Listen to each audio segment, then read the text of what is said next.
The Surangama Sutra, Volume 5, 17. Then the Bhagavan told all those in the assembly who were great bodhisattvas and great arhats with their outflows extinguished, all of you, bodhisattvas and arhats, who are born from within my Dharma and have attained the stage beyond study, I now ask you, when you first brought forth your resolve and became enlightened to the 18 realms, which one of these brought perfect penetration, through which expedient did you enter Samadhi?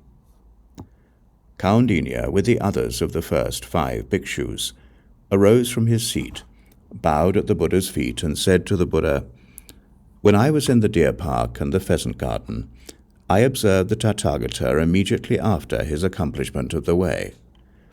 Upon hearing the Buddha's voice, I understood the 4 truths.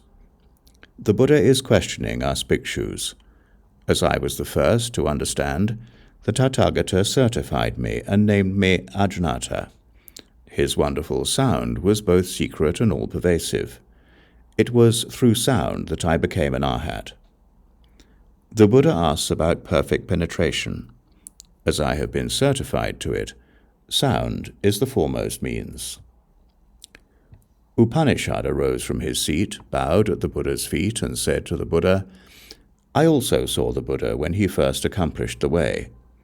I learned to contemplate the attributes of impurity until I grew to loathe it, and came to understand that the nature of all forms is unclean.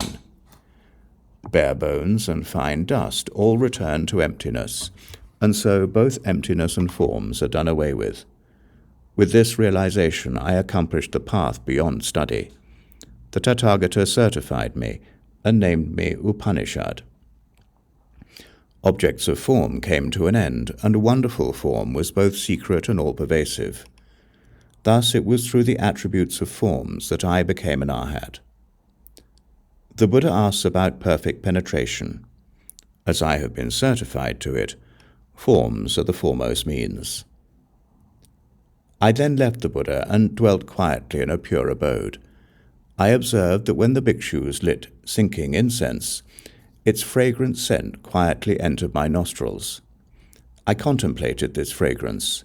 It did not come from the wood, it did not come from emptiness, it did not come from the smoke, and it did not come from the fire. There was no place it came from, and no place it went to.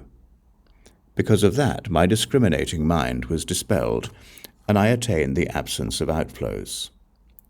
The Tathagata certified me and called me exalted by fragrance. Defiling scent suddenly vanished, and the wonderful fragrance was both secret and all-pervasive. It was through the adornment of fragrance that I became an arhat. The Buddha asks about perfect penetration. As I have been certified to it, being exalted by fragrances are the foremost means. The 2 Dharma princes, Vaisharaja, medicine king, and Vaishaja Samudgata, superior medicine, and 500 Brahma gods in the assembly arose from their seats, bowed at the Buddha's feet, and said to the Buddha, From beginningless eons until now, we have been good doctors for the world. Our mouths have tasted many herbs, wood, metals, and stones of the Saha world, 108,000 flavors. We know in detail the bitter, sour, salty, bland, sweet, and pungent flavors, and the like, in all their combinations and inherent changes. We have a thorough knowledge of whether they are cooling or warming, poisonous or non-poisonous. While serving the Tathagata, we came to know that the nature of flavors is neither empty nor existent, nor of the body or of the mind, nor apart from the body or the mind. We became enlightened by discriminating among flavors. Now in the assembly we are Dharma princes who have ascended to the bodhisattva level, due to having become enlightened by means of flavors. The Buddha asks about perfect penetration.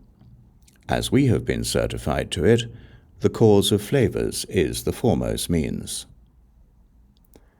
Bhadrapala and 16 awakened lords who were his companions arose from their seats, bowed at the Buddha's feet, and said to the Buddha, We first heard the Dharma and left the home life under majestic sound, King Buddha.